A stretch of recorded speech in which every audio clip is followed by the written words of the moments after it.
Alright, hello YouTube.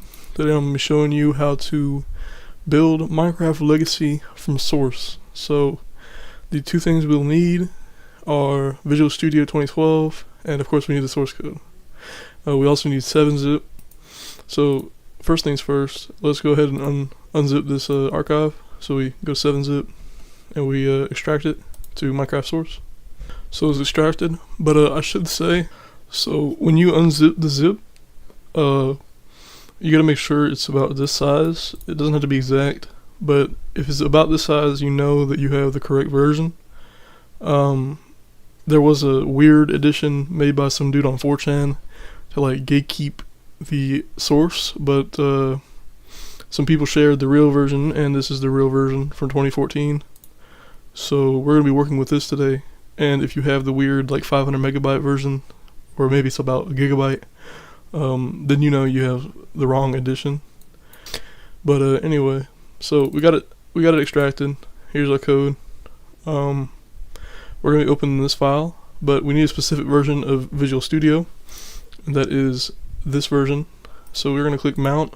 We're gonna right click on Click Mount, and then open this as that. So I am in a virtual machine, just because you cannot build this on Linux.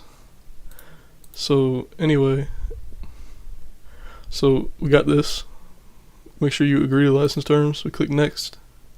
This is good, so we click install, and then we accept the prompt, and we're good. And so next thing you want to do, if you're on Windows and you're on Windows 10, you want to go up here to quick access, right click on it, click options, go to view, and then disable hide extensions for known file types.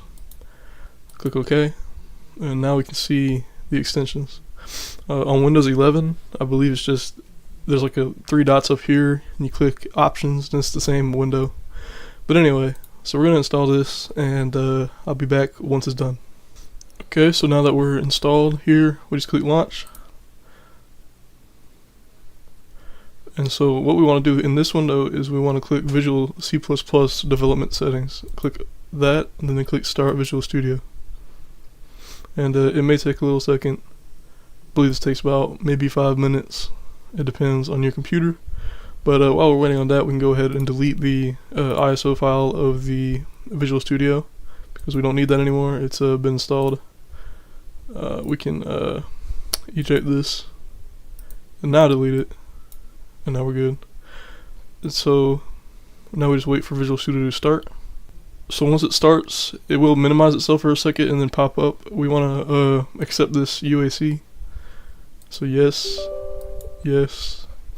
Now we're good. So all we're going to do is we're going to go to our Minecraft source file. But yours will be Minecraft-October 2014, I believe, or something like that. And you want to open this file, Minecraft consoles.sln. So we want to open that. So you want to show more programs, and you want to go down to Visual Studio 2012, click OK, and it will open. We can actually close this window in the background because it's different. So when you see this, all you want to do is click no, because it's going to connect to the actual 4J Studios website, so don't do that. Click no, and that's OK. We click OK. Okay, so here we are in the source code of Minecraft Legacy Edition. So first things first, what we want to do is we want to go up here to where it says local Windows debugger and all this. We want to click on Durango. We want to click this arrow and go down to Windows 64 because we're on Windows. So we get prepared for that. Next thing we want to do is we want to go over here to client. We want to right click on it, set a startup project. Now we're good. And so we're gonna compile it, but there is going to be an error, and we're going to fix that error. It's very simple. So let's go. So it'll say these projects are out of date. Would you like to build them? Yes, we would. So it's going to compile all the code for the game, and we're about halfway there. I believe the most time-consuming part was setting up Visual Studio, and now we're here compiling it. If you have a powerful computer, it shouldn't take more than 5 minutes. It really should take less than 5 minutes.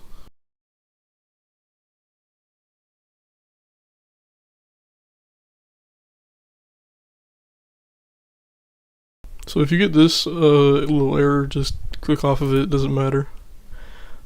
I'm actually not even sure what that does, but it does not matter. So just, swipe it off.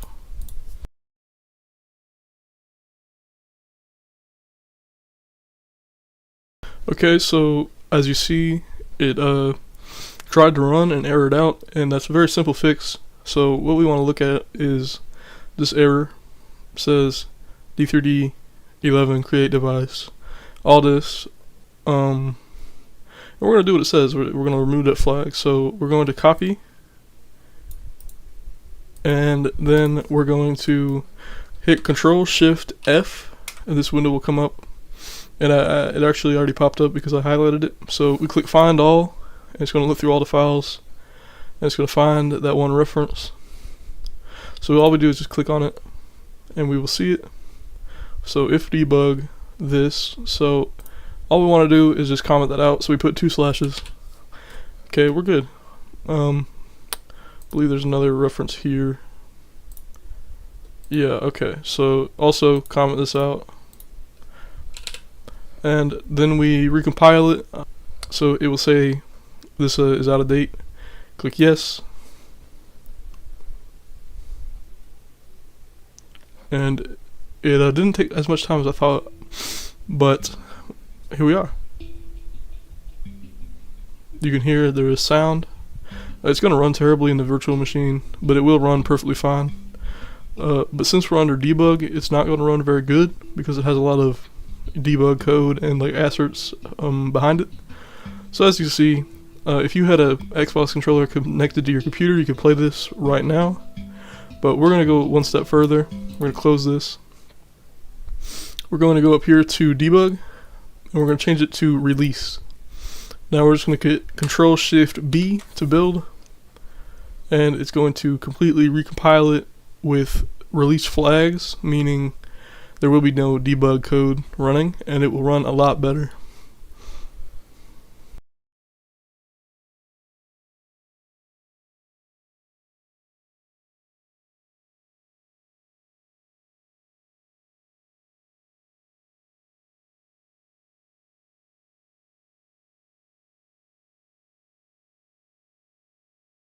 Okay, so the build succeeded.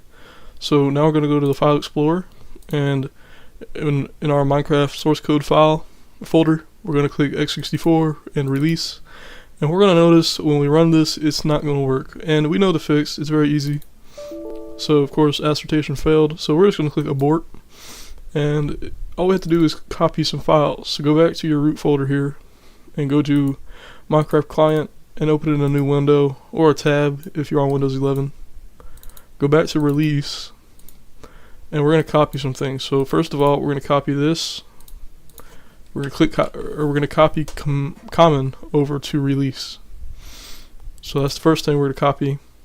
Next, we're going to go inside the Durango folder.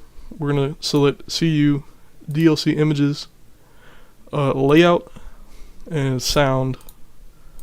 We're going to copy all of these. Hit Control C or just copy them, but we're not going to actually put them in the root of release. We're going to right click, new folder, and we're going to actually title it Durango, just like that. And now we copy those folders in there. Okay, we're good. Next we need music, so we copy that, put that in the root of release, just like that. Music. And I believe we need Windows Media, Windows 64 Media, copy that over.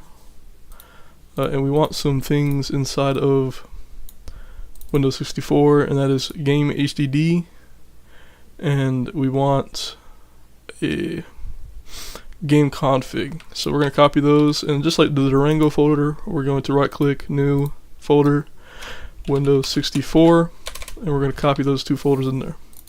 So now, when we try to run it, it will actually work. You may notice that it will crash sometimes on start, and it's a very strange behavior. I don't know why it does that, but just try again and it will launch. We can resize it. It's going to be stretched because of the way they made it. So if you want to actually play it without being stretched, just do that. But you can do that too. So this is how you build it, and we are pretty much finished.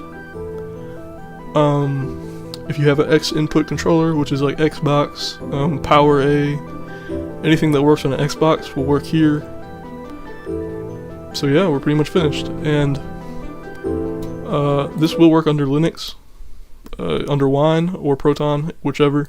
This build that we just created will work on Wine. So apparently there are some keyboard source codes working around, people just circulating them, and so we pretty much just do the same build process, but we input that keyboard code or script into this. But I'm not going to do that today. I'm not sure how that works, but this is how you get a working version of Minecraft Legacy Edition for Windows. So thank you for watching. Leave a like and share it to some people who would like to compile their own source without possibly downloading a virus.